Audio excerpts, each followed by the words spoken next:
All right, everyone, it is 10 o'clock, so I will go ahead and get us started. Good morning. I am Taylor Post, Swiftland's office manager, and I would like to welcome you all to today's webinar, Video Editing, and today's presenter, Chad Mairn.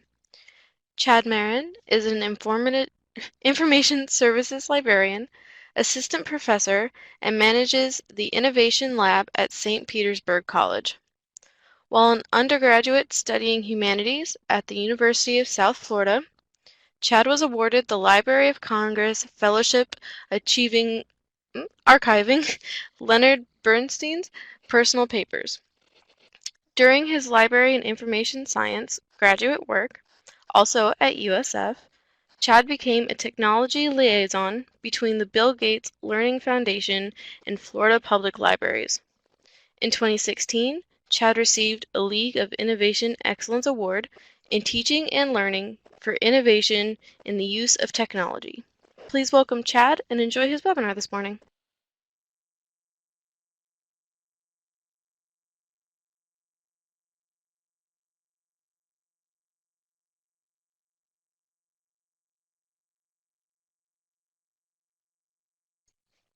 Chad, are you there?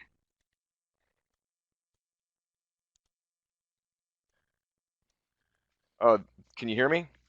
I can hear you. Sorry about that. I was just saying that it's an interesting time that we're all in. I'm working from home. My kids are here, and my dog just barged into the room where I'm usually never speaking, so he's just curious. So that's why the microphone went off. Anyway, so yeah. So today, first off, thank you for coming, guys. I appreciate. I know we're all kind of stressed and busy. So with other things. I mean, we just went completely online at my school, and it's, it's it is what it is. So anyway, so we're going to talk about video editing today. So what I want to do is kind of just go over what hardware is required to capture video, and then we're going to look at some free video applications online that you can download for obviously free, and there's some good ones out there too that aren't free, but I'll touch on those too. We're going to learn some video editing basics, importing, editing, adding effects, sounds, that sort of thing. And then look at some video production best practices. And then once you get all that stuff done, you want to look at some online video sharing sites so you can kind of, distribute what you're working on and provide more visibility for your library or for your instructional videos, whatever it is that you're working on. So really, you can use anything. I mean, I do a lot with my cell phone, but you can have, if you have the money and you have a high definition video camera, you can do that. The 360 camera there, the Ricoh one right next to the high def video camera. We're going to talk a little bit about that too, where you can do 360-degree, almost fully immersive videos. Drone aerial footage is pretty neat. If you have access to that, you can do some gorgeous stuff, and I'm going to show you some things there. And then we have the 3D camera that does a lot with virtual reality type of recording. And then you've got GoPros, but then you look over here and you can see that you've got cell phones. You can do a lot with a cell phone. And I just wanted to point out this little guy here, this Pulids rig. Um, it is about 50 bucks, 42 pounds, I guess. But look at this thing. So if you really wanted to get into some pretty high-end kind of video recording, you could just put your phone in there, and it's got a little shotgun mic, some lighting, everything right in this rig. So, and if you want to do like video streaming, that sort of thing, it's got a nice little tripod stand too. So for about 50 bucks, you can do quite a bit. So the video editing part, so all of this, um, if you really understand the video equipment that you're using and figure out how it all works, use that to your full potential, then the video editing comes, and that's the part of the post-production process where you edit and transform video images and all that stuff.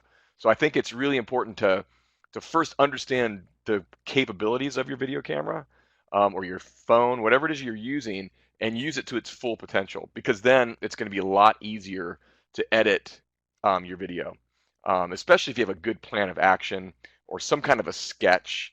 A detailed timeline is best, but I wanted to show this. I muted it just so I could narrate over it because I don't think you'll be able to hear it anyway. Um, I find this pretty inspiring. These Nigerian teens are doing very innovative science fiction films with their smartphone. But when you look at the smartphone, you'll see that this thing is just cracked. And I know a gentleman in Kenya. We're partnering on a few things, and his work is like this too, and they don't have anything. Um, and these kids are doing amazing work with very minimal and in some cases broken equipment. So, oh, my dog just jumped back in again. Hopefully he's good. So you can see some of the work they've done here with that one camera and some innovative video editing and effect techniques. So the point is, you don't have to have a huge budget. You don't have to have all the best equipment to do really good effects and good videos that tell some kind of a story.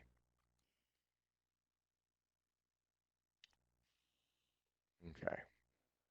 So I'm going to go over just some, very quickly, um, some applications for video editing.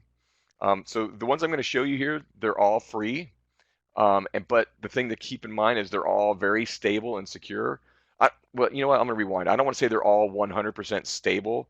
I don't think any software is 100% stable, but these are good alternatives to the expensive tools out there.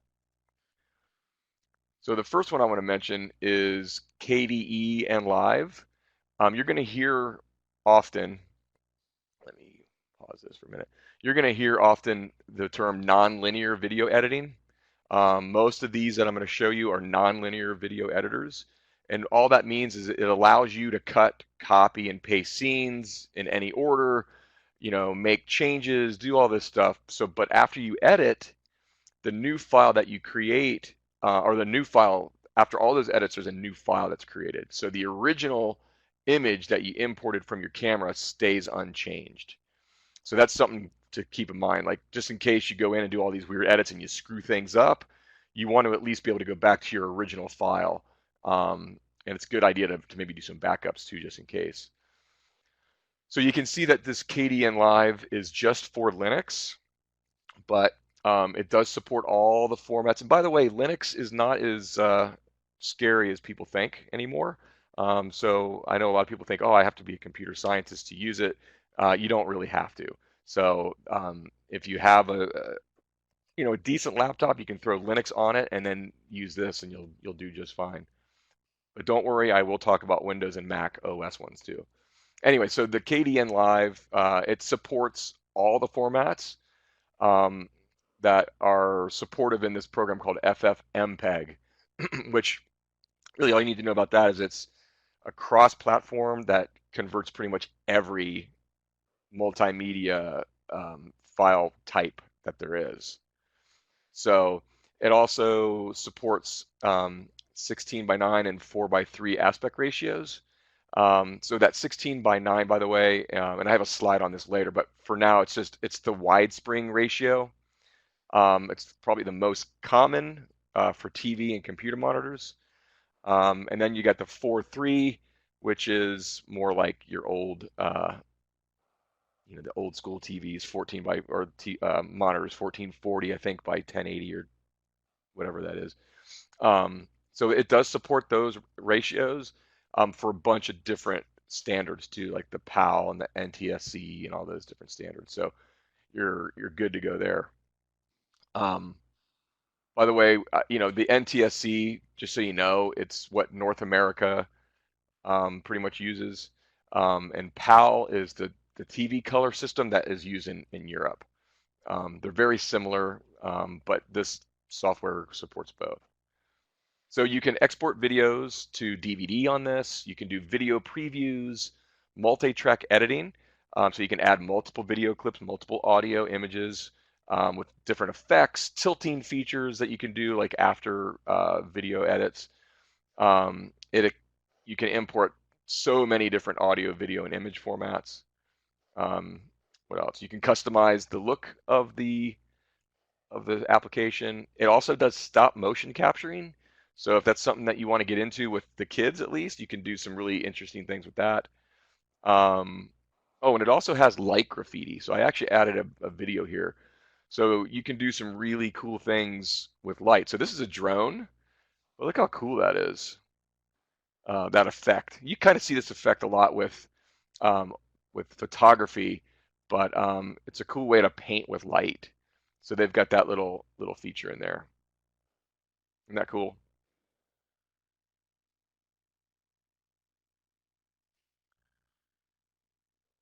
The question is which one has the best quality formats? You mean as like MPEG or XVID, QuickTime, that sort of thing? I mean, I think they all have pretty um, good quality. And we'll look at that later too. When you export something, you can do like 720 or 1080 or even 4K. So it really depends on your camera too. So if your camera's capturing 1080p resolution, then you're probably going to want to export it as that too. Um, but I'll show you later on when you go to export like how many different options you have, and that'll affect the quality. But really, I don't think um, the formats, as long as wherever you're submitting the file to, as long as it supports the format you're using, you should be good quality wise. I hope that makes sense. Um, okay. The next one is PitTV, I think it's pronounced. That's another Linux one. Um, it is, God, it uses like I think 70 so-called filters, and it's got a ton of audio effects and animation effects in here. Um, uh, they actually say in the website that it's got nanosecond accuracy. So if you're really concerned about making fine-tuned edits, then this is probably one you want to look at. It is available in multiple languages. What I really like about this one, I've played with this one a little bit on a Linux machine back at work. The interface is pretty intuitive, and it's got a thing called self-documenting, which means you can kind of put your mouse over different parts of it. And I'm sure you've seen this before, but you can put your mouse over parts, and it kind of gives you contextual hints about what you're looking at, so you don't have to like just click on it and go, oh, that's not what I wanted. It'll actually tell you. So basically, you're not going into the user manual all the time. That drives me crazy. Like, oh, how do I do this? Well, let me search for it online, or let me find the manual. This is kind of a more intuitive way to do it. And then we've got Virtual Dub. That one works in Windows, Linux, and Mac OS 10. Um, so they actually say in their site that without even touching the video, you can remove or replace audio. I haven't used this one to try out how that works, but I've seen some of the videos that have been created with this, and it's great. One thing you can do is you can preview the video while you're live streaming. So if you want to do live streams, and there's also a program called OBX Studio that does live streaming if you want to get into that. And we'll talk a little bit more about that in a little while. But yeah, you can preview the live video while you're streaming, um, and it does, from what I understand, 40 frames per second if you want to get into high-speed editing. And then Avidemix, I guess is how you call it, how you pronounce it. Um, this one works on tons of OSs. They This is another. They're all nonlinear, but you can insert audio right into the video, it's part of the file. Um, I think why a lot of people use this one is you can add your own like customized scripts that automate things. So if you're doing a lot of instructional videos and you've got like certain titles that you want to use on all of them, and or certain things that you add to every video, you can customize all that. And so when you open a video, it does it all for you, and that's kind of nice. And then you've got OpenShot Video Editor. We're going to look at this one, some hands-on stuff on this one in a little while. This one's got a lot of slow motion and different effects. It's got 3D animations. You can connect this to Blender, and I'll explain that in a little bit too. Um, it's pretty easy to use. Trying to think what else you can actually do. That one also does real-time previews too in streaming. So we'll look at this one in more detail in a few. And then Shotcut Video Editor, again, Windows, Mac OS, and Linux. My intern actually uses this a lot. And we're going to talk briefly about our projection mapping project that we're doing. He edits all the videos in Shotcut, but he's using Linux specifically, and it's a great one. So this one actually supports a ton of image formats and video. The user interface is very modular, so you can move things around however you want to use it, which is nice. Kind of it works to however you want to work. Um, Trying to think. Oh, this one also does 4K resolution. I want to say I think most of them do 4K now, but this one definitely does. And then I'm sure you've all heard of Blender before, Windows, Mac OS, and Linux.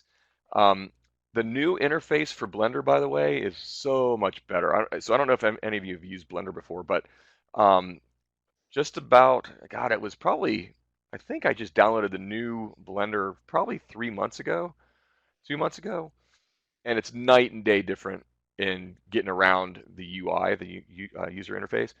It used to be extremely complex. Now it's still complex, but the interface makes it a little bit easier. So Blender is essentially designed for animations, but you can do extensive 3D modeling. Oh, so you're using Blender too? That's good. Yeah, the new update's awesome. And by the way, if you go to their website, they've got a great amount of tutorials in there. You could probably do a whole class. Actually, you could do several classes just on Blender. But you can also do 3D modeling. So we do a lot of 3D modeling in here in Blender, and I'll show some examples of that later too. But so imagine being able to do, amazing animations, 3D modeling, and video editing, and audio, all that in one program. You can do that in Blender. Now with what was the other one I just called? OpenShot connects to Blender, and I'll show you how that works too. So you can do all the animations in Blender and then just kind of import it easily into OpenShot. Um, let's see. So you've also have it pretty much supports almost every image out there, every video image or video format it can support. Tons of 3D support. Um, it does. It's got everything. It really does. You can do keyframing, and then let's see. And then here's a quick comparison table, just so you can get an idea of what they all do. Like you can see that all of them, like if you want to do podcasting too, none of them do podcasting except OpenShot. So you can actually do podcasts right in there too if you want, or if you want to do video podcasting, you can do all that right in that one. So, and you'll have access to this presentation too. So, oh, we mentioned briefly the aspect ratios. I just wanted to kind of show you what they look like. So, um, gives you an idea. 16 by 9 is the most common, but then you get the 4 by 3. You see those pretty often too. But you should always strive for 16 by 9. Okay. I also wanted to point out that, whoops, excuse me, let's go back. Some select iOS and Android video editing apps. There are a lot. Um, I I use Android mostly. Um, my daughters use iOS, and I'm trying to think. I've used iMovie on iOS. We're going to talk a little bit about that in a little while too. Um, but a lot you can do a lot with these too. You really can. So, like again, if you want to do videos and you're like, oh, I don't have anything, well, you can do a lot on your phones. So definitely keep that in mind. Um, but then again, here's some apps to check out. The Filmora Go, the free version, most of the free versions, by the way, will give you some kind of a, um, just drew a blank on what they're called. Water, why can't I think of the full name? Anyway, they add little branding to it, but if you spend some money, you can actually get um, get that removed. And then I also want to mention DaVinci Resolve 16.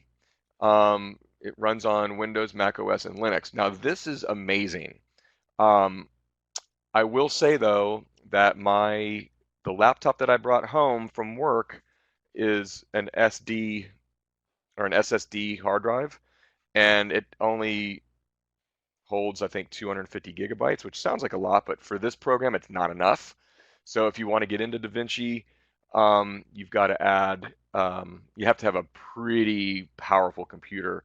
And but again, this one's free. It edits up to 8K, um, does a lot.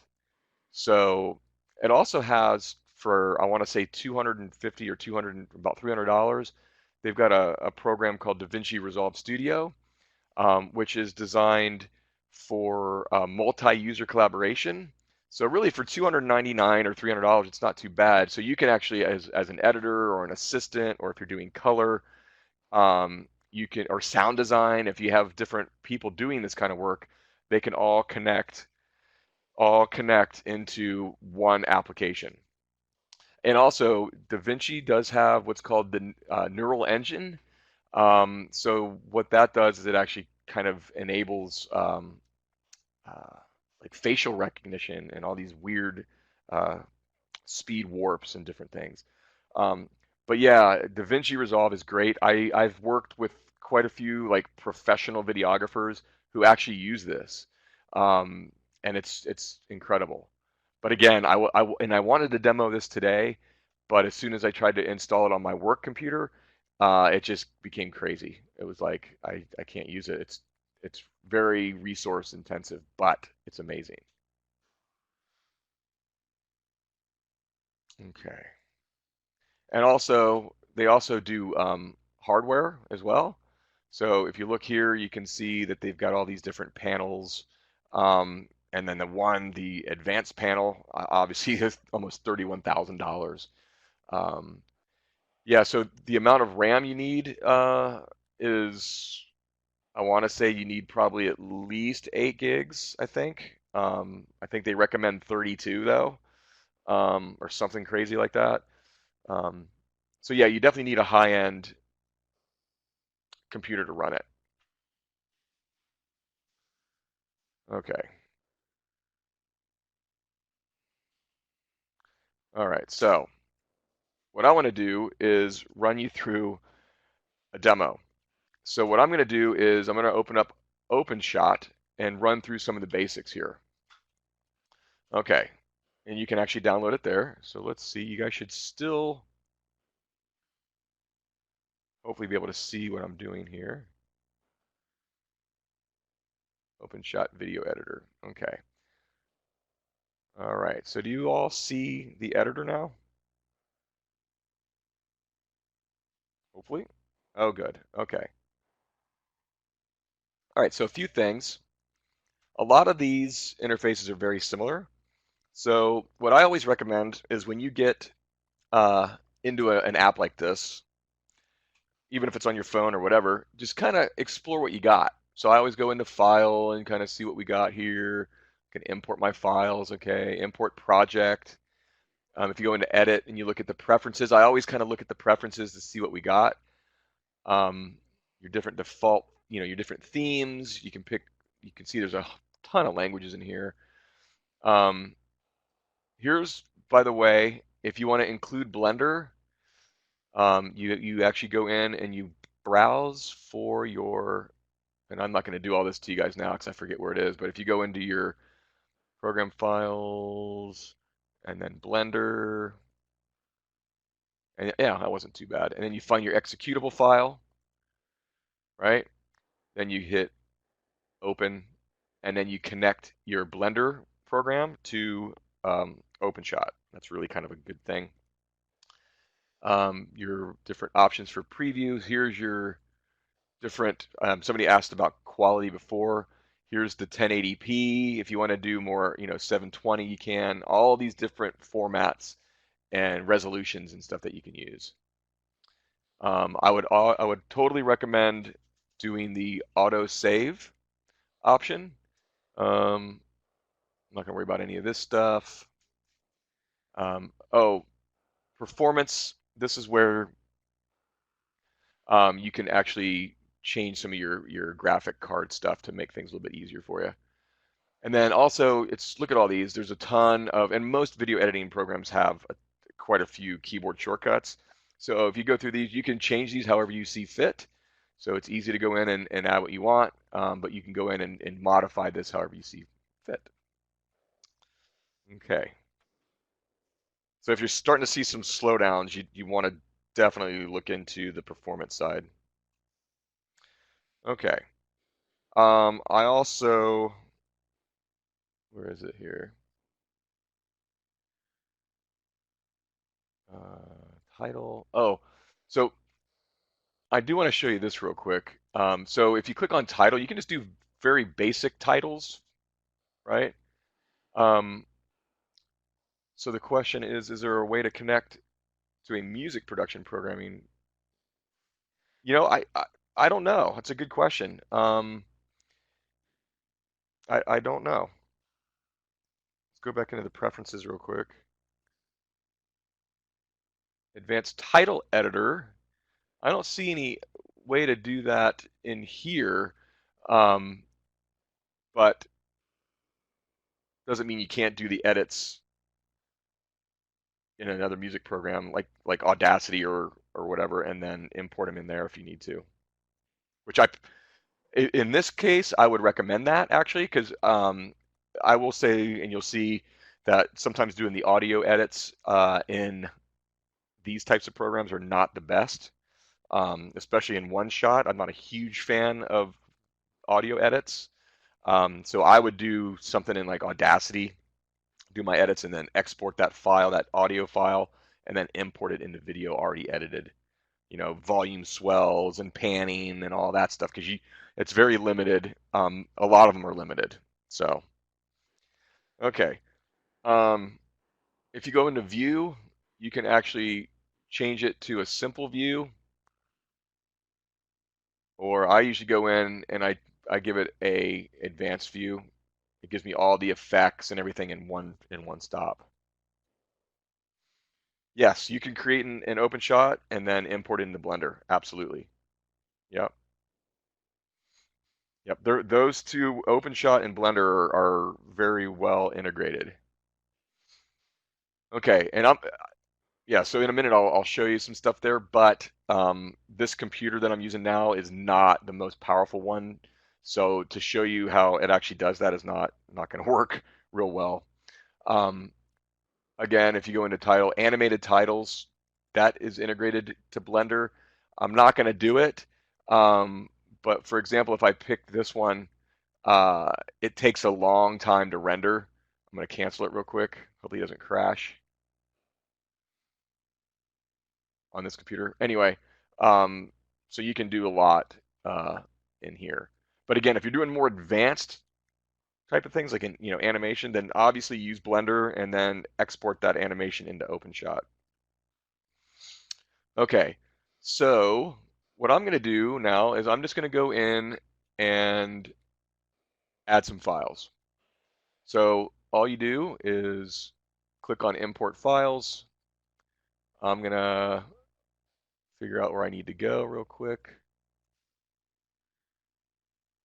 And if I want, I can add an image. Let's just add an image. I'm going to go, by the way, I'm going to go back. No, I'll keep it here. So then I'm just going to drag this down. You can see I've got tracks in the timeline. All the timelines are very similar.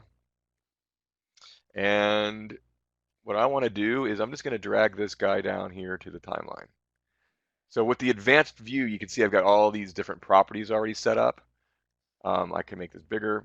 If I want to add an effect, I can just do that, drag it on. Now, if I right click on this file, I've got all these different options. Obviously, you don't have time to go into all these right now.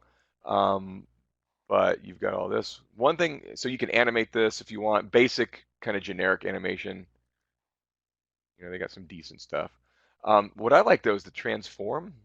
So if you click on transform, what you would then do is like if I want to move this here, then I can kind of move this, and then I'm going to move this down here, and then I can just move my tape deck thing here, and then move this however I see it, and then I can make it.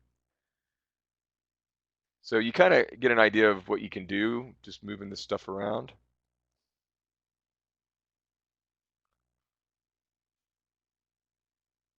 Of course, I missed it. So now I'm going to go back and hit play, and it does those transforms, which is kind of neat. So you can create your own little transformations, transitions, that type of thing.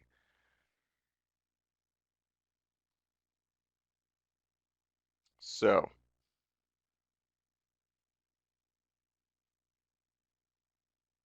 where to go? Hmm. There we go. All right, so you can do that with the transform.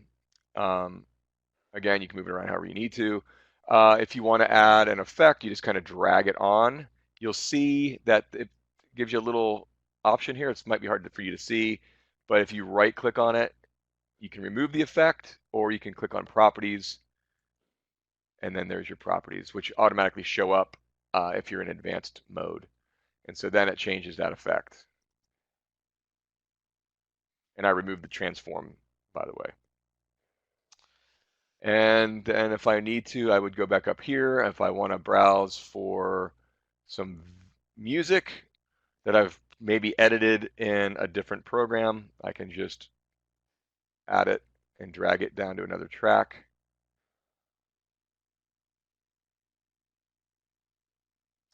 Right?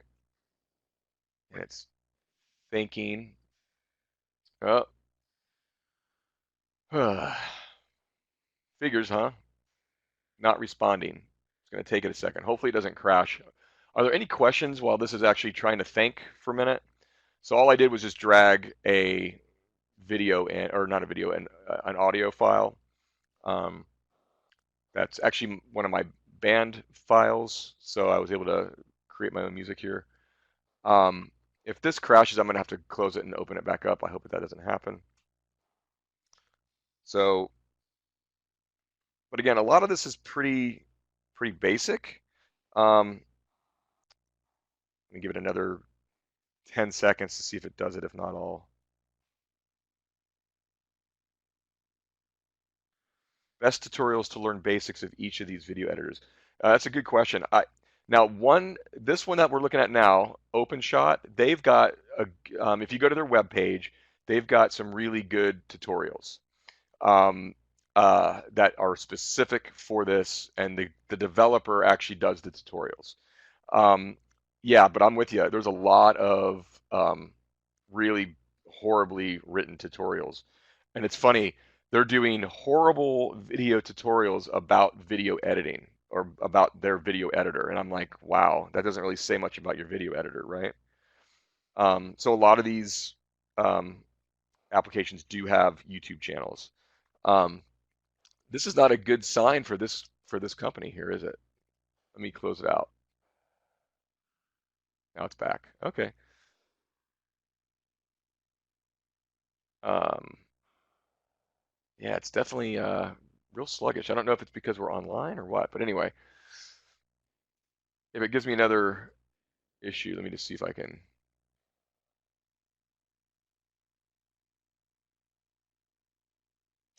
Now I wonder, um, is there any rating of YouTube tutorials? Yeah, you can rate YouTube videos. Now, sometimes if you turn that off behind the scenes, then you can turn like commenting and rating and all that kind of stuff off. Let me real quick see if I can get back into OpenShot without it messing things up. Sometimes I'm actually glad when stuff like this happens because the most recent unsaved project has been recovered. Luckily, we have auto save on, so we can click OK, and it saves it for us. So keep that in mind. Always look in the preferences to make sure something's auto saved, because if you do a ton of work and then your application crashes like mine just did, then you're not out hours of work. Luckily, I've only spent a few minutes of work on here. Okay. So anyway, so I'm going to go in and then I can add one more thing. I'm going to add a video. So there it is. I'm afraid to drag it in here now, but if I do, I drag it into track 3, and then I can do all my edits, right? I can resize my timeline to really kind of large if I want. I can make it really small where it's easier to edit, and I can see like the full amount of time that I'm using. If I go in here to transitions, there's a bunch of transitions in here, like any other application, so I can actually just drag these down into the timeline, and it'll do transitions in between different parts of video and everything. Okay. I'm afraid to do that right now. But so you get the idea. You basically go in and you add your files. So all your video files, all your and then once you get your video files in there, you can actually cut them up. And if you have a good plan, a good timeline, like a sketch, then you can easily. Another thing, if you label your videos, your video files, if you save those files with meaningful titles, it'll be easier for you to import those into your video. So anyway, once you're done with your edits and you've made your cuts and you've made things smaller and moved things around and added your effects and all that. And by the way, there's your effects. Um, Here's the export option. So you export video, and then you would title it something. There's where it's saved. The formats here, Blu-ray, if you want to save it to DVD, regular DVD, if you wanted to save it here. I usually go to web. Most everything that you're doing, I think, is going to go to the web. So if you select web, what I do like about this, here's your resolution. So somebody asked about that earlier. Here's your quality. So high, medium, low. I keep it at high. What I like about this exporting option, though, is I can select the target. Since I picked web, I've got Flickr, Instagram, Metacafe, Picasa, Twitter, Vimeo, Wikipedia even, which YouTube HD.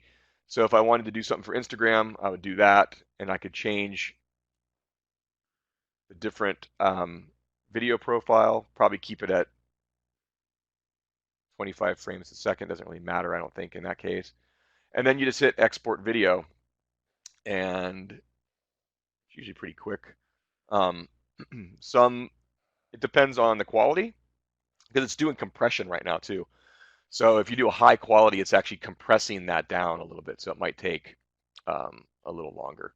So I'm not going to sit there and wait for it, but that's really it. That's a quick overview of using at least one OpenShot. They're all very similar, but that's how it goes. Let me close that out. Save changes? No. So too many options. I don't think with this one it's too bad with OpenShot, but when you get into like DaVinci, then that's going to have so many options. Or if you get into Adobe Premiere, which we actually use, that's got a ton of options too. So if you have too many options, if some of the stuff I pointed out has too many options, I love iMovie, but you have to use a Mac, or I don't think they have an iMovie version for Windows. If I'm wrong, please let me know. But you can use up to 4K, 60 frames per second video, which is pretty high end. You can add photos and videos. Watch all your iMovie videos on different devices. It's a really great application. Tons of different formats here. I'm not going to go into these. It supports a lot. I will say a couple things that I do like about the iMovie is that you can actually work on your iPad or your iPhone, and just add it easily right into iMovie and work on your computer to do more sophisticated things. I will say though, if you're doing that kind of thing, you want to pair Bluetooth first. So your iPad with your Mac, before trying to use like AirDrop and that kind of thing, because AirDrop uses Bluetooth to connect your machines and then Wi-Fi to pass the data back and forth. You also want to make sure iMovie is up to date, or it might not work with a newer iPad. Um, there is a version, a thing called Handoff. So you can start working on a device, like say my daughter's iPhone, and then I can start picking up immediately where I left off on another device, which is really great, like an iPad. So if I'm on my phone and I'm, sitting in a waiting room, killing time, I can edit some stuff. Then I can come home and work on my iPad and finish some edits. And then I'm like, okay, now it's after dinner time. I want to get in my office and get on my Mac and finish up. You can do that through Handoff. It's really great. Um, I've iMovie's got a lot of stuff that you can use on iPad, iPhone, and on the deal. Um, Lots of different ways to do video edits. It's got cutaways. You can do picture in picture. You can do split screening in here. They've got green and blue screen options. Um, so a lot that you can do in iMovie. And then it's very easy to upload to YouTube, Vimeo, or AirDrop, or Twitter, or whatever it is you want to do directly from the application. And by the way, you can use AirPlay to stream it right to your Apple TV if you want, which is a good way to kind of see if it's, give it a different check to see if you want to publish it or not. So look at it on multiple different multiple devices. So the question is, I was wondering if some of the video editing requires either Windows, PC, or both. I mean, most of these, iMovie requires a Mac, but if you are using like a lot of the other ones I've mentioned, they work on Windows, Linux, or PC or Mac. Okay, so if you ever get a chance, this entire video was edited on was I don't know if you guys can hear that or not, but anyway, all of it was edited in iMovie. And the beauty of it is a lot of the kids that were in this STEM workshops actually helped me do the edits. And a lot of them actually did the voiceovers and all this. So, um, yeah. So what's the question now? Any list of video editing terms and simple explanations and graphics showing you what those features do? Um, yeah, we can look for that later, Charles, if you want. Yeah, that stuff's out there for sure. But anyway, this gives you an idea of some of the editing that you can do. You can do some really good work in iMovie.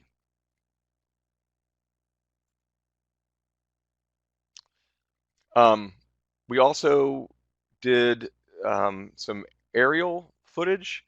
I've got a friend who's got a drone, and so we actually did some footage.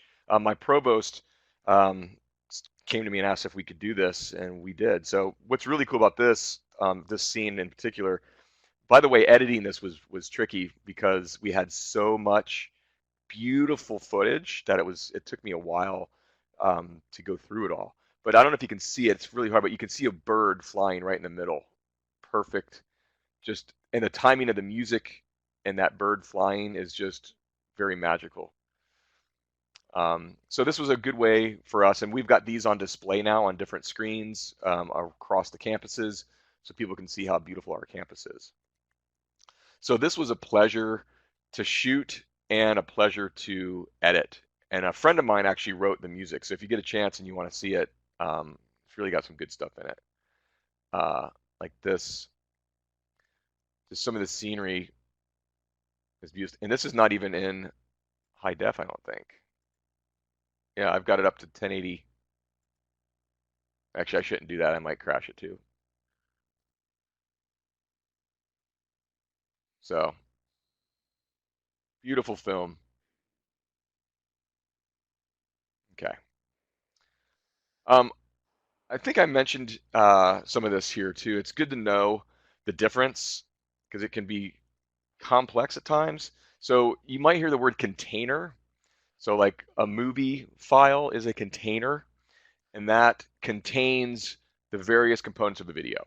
So you've got the stream of images, the sound, and pretty much anything else. So you could have multiple soundtracks and subtitles included in one video file if the container format allows it. Then you've got a thing called codecs. So a lot of times I get those confused. A codec like HEVC are ways of coding and decoding audio video streams. So essentially what they're doing is compressing data, right? So it's a smaller size. So that's what a codec does. So I just wanted to bring that up. A couple other things, little tricks of the trade. So I use Android. It's my cell phone. I've got a program called Android, or excuse me, AirDroid that I use. So I can, and I'll show you an example in a minute, but I do a lot of like video screening, like videos of my phone. So like if I want to explain something to somebody on my phone, well, I can shoot a video of me actually doing it. Game Bar is built right into Windows. It's a way for you to kind of like record video games, but I use it to record my screen. Um, Also, if you have an iPad or an iPhone, you can do screen recording very easily. So you can record whatever it is you're doing on those devices. Um, we do a lot of live streaming to Twitch um, or Facebook, so you can do that. You can also, another secret is you can edit videos in the very basic Windows Photo app, and I do a lot of that too. So you can open up a video in Windows Photo and do all the edits that you need to do. So just a kind of a shameless plug is I'm in two bands. Um, the one band I'm in, Low Season, we had a show scheduled for this Saturday, but we had to cancel it because of COVID-19. But what we decided to do is this Friday we're going to do a live video from our rehearsal space. And so we're going to use for Facebook, we're going to use a Zoom video. And the reason we're using Zoom is because it's got a really good microphone, so it shouldn't sound too loud. And then we're also going to do an Instagram live video. So, and with Instagram, we're just going to use our cell phone and stream it right from one of our phones right out to Instagram. So it's just a nice way for us to kind of still play for people and just not have everybody be around one another as we go through this pandemic. And then here's some basic video editing using the Windows Photo app. So what you see on the left is I'm doing an early access beta testing for an augmented reality collaborative app called Spatial, which I love, by the way. And if any of you are doing this kind of work and you want to get in and test it, I'm actually doing it today. So if you have like a Magic Leap or a HoloLens or an Oculus Quest or anything, you can actually test it with me if you want. But anyway, so I was able to do a recording from within my Magic Leap headset, and I sent it all the way out to Twitch Live. So I was able to stream what I'm looking at in my office, which you can see there moving. But then I wanted to kind of edit some of it out, and I didn't feel like firing up one of those, you know, video editors. I just went in and I opened the file in my Windows Photo app, and then I went in to edit and create and was able to trim it and do whatever I wanted to it, which is kind of nice. A lot of people don't know that that's actually there. So that video was edited in, by the way, look how cool this is. So that's my office in the background, but the gentleman I'm working with, there's quite a few guys in my office as holograms, and we put that Sprint store in my office, and we were all like in that Sprint store virtually. All those guys were around the world. Cool stuff. So on the left side, you can see there's two videos. One is recorded live VR painting, but in stereoscopic mode. So you can see the two images. The video on the top is my cell phone, and trying to show people how we could do research papers and add 3D content into a research paper, an online paper actually, and then be able to view that 3D object in space. So it's easy to well, it's not easy to explain stuff sometimes. So I'm actually doing the video on my phone, and then I was able to do it this way. So using that AirDroid app that I mentioned, I'm able to capture whatever it is I'm doing um, on my phone, which is really good. And so I could import that later, add effects. I could add, titles to this if I want to, whatever. Um, this up here is a video that we captured in Game Bar. So that's the Windows game bar that people use to kind of stream their video games. This is a project that we're working on where we're 3D scanning students' faces because they have to create what's called a life mask. And instead of using plaster, we're digitally scanning their face, and then we're cleaning it up in Blender, and then we're 3D printing their masks. But this is a video through Game Bar that allows us to kind of show the professor what it looks like when these students are scanning their face for us to be able to 3D print them later. And then I mentioned doing 360. So we've done quite a few 360 videos. What's nice about this is when you do a 360 video, I'm sure you've done this before, but you can move this around. So doing library tours or something like that, you can do a lot with 360. So it's kind of an immersive experience. Now this is also recorded. If you look down here, you get the different quality, but it also, we're looking at it in 2D. You can also do 3D. Let's try this. Come on. If you have old school 3D glasses, you can watch this. Doesn't look like it's working real well. Anyway, you can watch it with 3D glasses and it's actually in 3D. And that's really fun. And it's not that hard to do.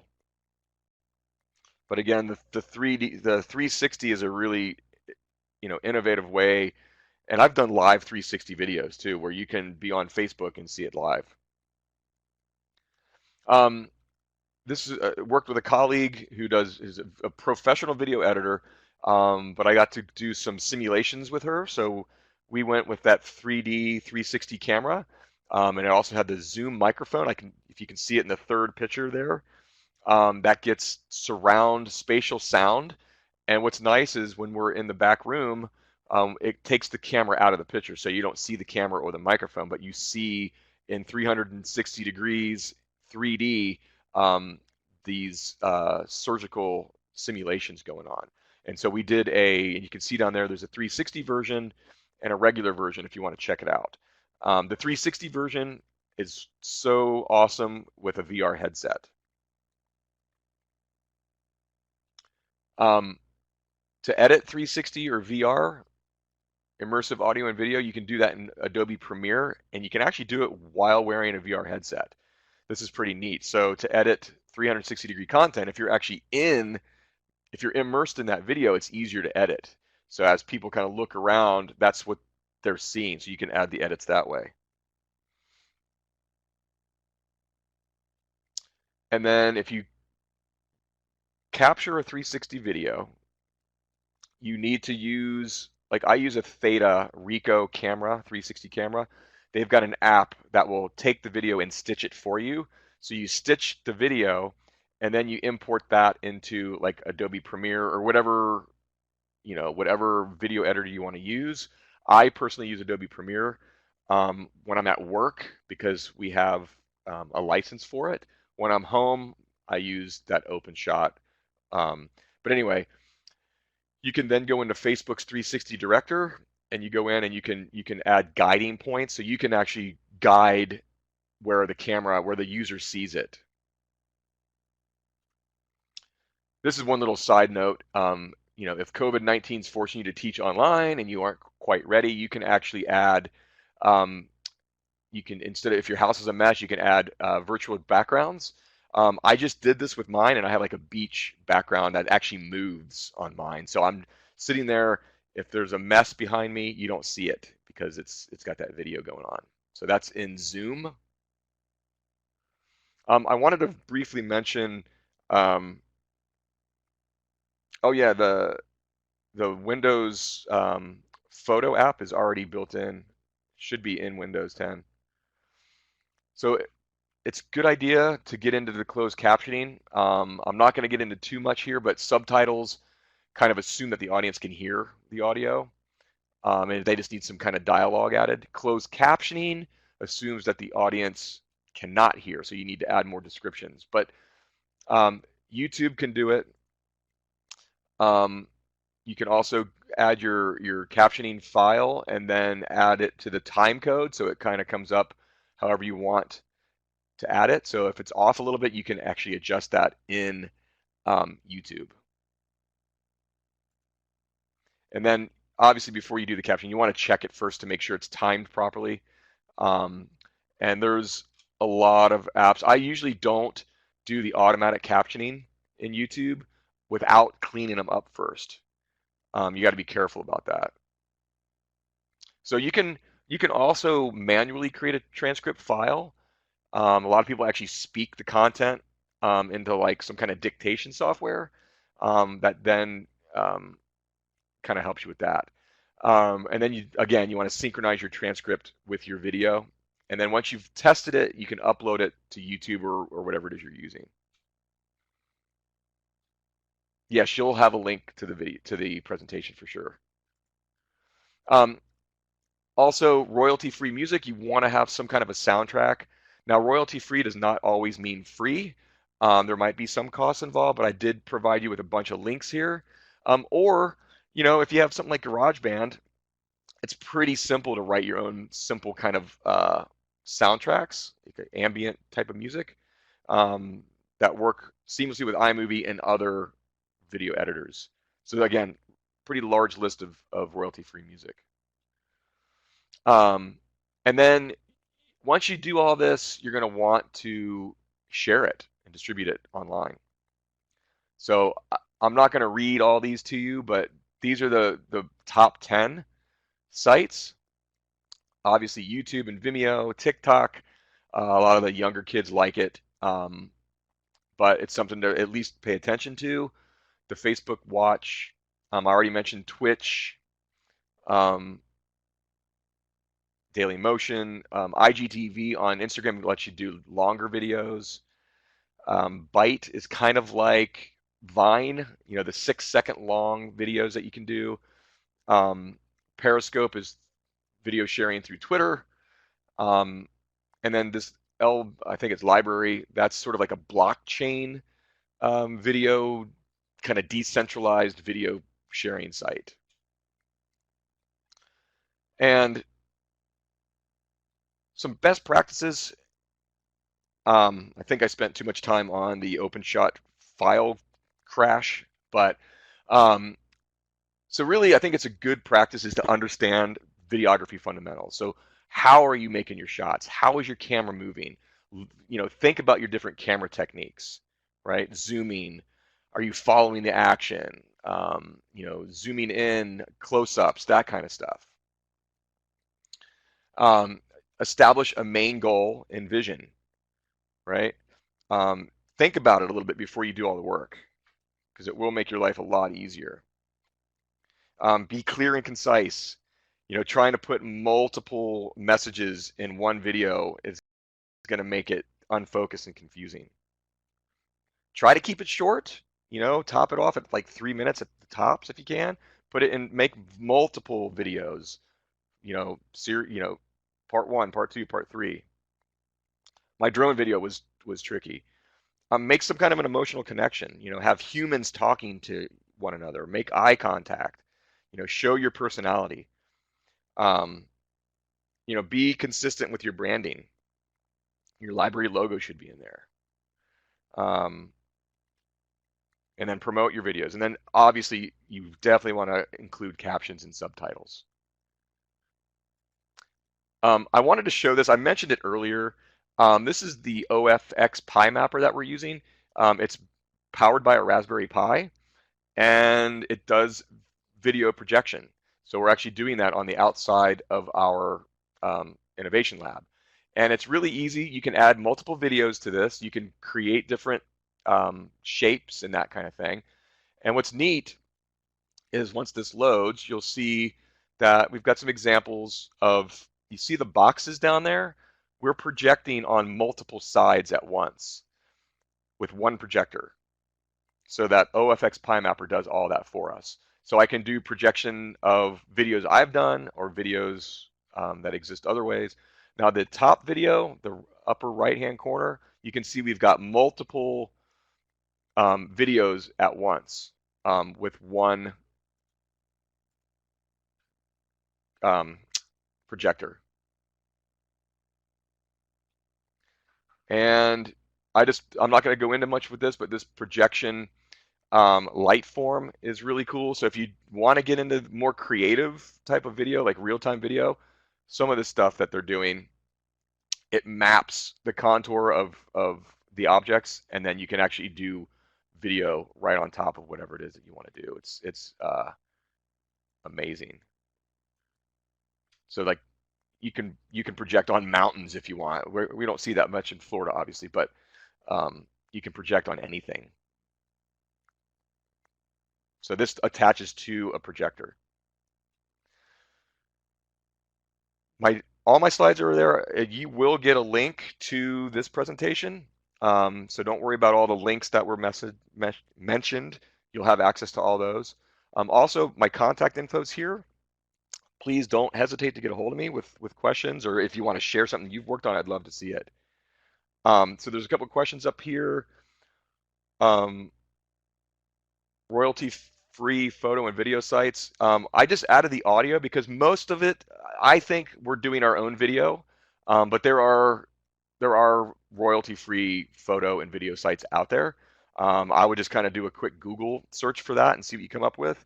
But I just wanted to do audio because and some of the video editing sites actually do incorporate royalty-free audio in the actual app. The other question is, I was wondering if some of them have a time limit to upload. You mean to like the social media, to like YouTube and them? Because yeah, they have a size limit usually. Yes, Generation Z likes short videos. And yeah, so that's smart to break down tutorials into 5-minute max segments. Exactly. I mean, most of us have short learning spans, like I like having a quick blast of information that I can then think about for a while and then go to part 2. Okay, now I'm going to learn this. And a lot of the tutorials they should be max 5 minutes. So that's a good best practice. Yep. But please do me a favor, keep in touch. And Charles, if I find like really good photo and video sites that are royalty free, I'll be sure to send it your way. But there are many of them, just like there are audio.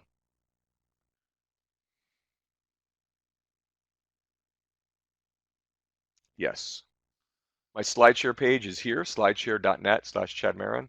This particular one is not there yet, but you'll have the link. I'll send the link to the host here in a few. Again, keep in touch. Here's my contact again. I'd love to see what you guys are working on. I learn more from you than anything. So.